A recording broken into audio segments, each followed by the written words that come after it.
Hi, Paul Howell, CSAT Way T-intersection. All right, T-intersection is one of our core modules here at CSAT, and we're going to talk about how to negotiate it, and we talk about dry and then live. So, as a student, what we want to do is get them familiar with this. They're going to see T-intersections in all major structures and buildings. Also, if you come out of a building, you actually have a T-intersection. So you can, coming out of your house, you can pie it the same way to check the outside space. But inside this target here, what we have is a shoot area this way, shoot area here, and a shoot area here. So what we want to do is teach them how to chip away and negotiate this. Now, why do we go through a T? We have to give them the whys. Well, it could be a stimulus. What is a stimulus? Stimulus is either body, screaming, gunfire, something that draws them through a T intersection, but they have to take it a piece at a time. So what we do, we start them off dry. And we have to teach two actual aspects of this. So we preload them on footwork, and then we also preload them on Sewell position, because if they have, they can do it Sewell, they can do it high ready, they can do it holster. It's all the same mechanics. So first thing we want to do is get them dry. So what I'll do is I'll come over, use this as downrange, check my weapon system, and then we can put them back to a position back here to start. So a lot of times what we'll do is we'll start right here and we give them the T. They can go high ready, they can go Sewell, they could actually be in a holster if they wanted to, if they couldn't articulate what the sound was or if there's a problem. So what they're doing is muzzle follows eyes, and what I try to do, get new students to do, is actually shorten their step. When I say shorten their step, take half steps. So in the absence of stimulus, that means we don't know there's gunfire, screaming, there's nothing, it's dead, it's quiet. We have to take it equally and start shaving it off. So I do short steps, I'll walk, and my muzzle is following my eyes. I start picking up people, and I have to make a decision. Do I commit on the rest of those people, or do I keep shaving off? Reaction time has started. They see me. So one option is to come up here, buy more people, and what I'm doing is I can go all the way to the edge here, but I'm exposed this direction here. Another option is I'll come up here and roll across and check, say, one or two people, and then roll across here, check one or two people. Both ways work. And again, I can't tell you what to do.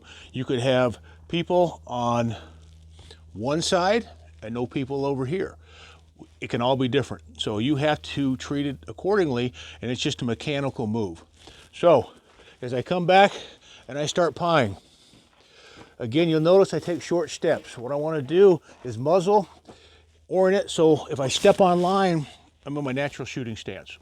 A lot of little things here in working this scenario.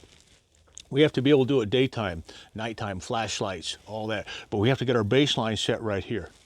Now, if I come out, I can make a shot here, what I call shallow. I haven't actually bought that corner yet. So one of my engagements could be right here. Boom, boom, follow through cover scan. And then I can check other angles. I can go back to the other side. It all works, and it's up to you to figure out what you want to do, how you want to do it. Now, talk about engagements. I do a shallow engagement here. I can move across here, put my back, clean that whole side from right here. I'm not exposed to any gunfire this way. If I come back here and I start moving, what happens is I have to dig a little deeper right here to see the gun on this threat target. I'm exposed a little bit right here, but I've already cleaned it. So it's, again, a risk versus gamble when you do this. So I can be a shallow shot, or I can be a really deep on the corner shot here, but I want to be in a natural shooting position to make that shot. I have to see articulate.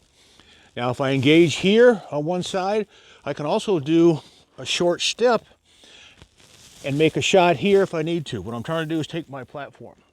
One of the common issues we see with a new student is they step way out here on a wide step when they step to engage this side. Well, what I want to do is use as much of this cover as I can, hard cover, to protect me from any bullets or frag.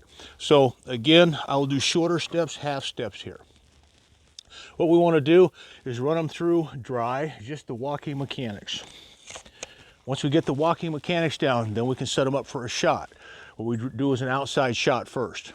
And then once we get the outside shots done, then we can take them to a close against the wall shot.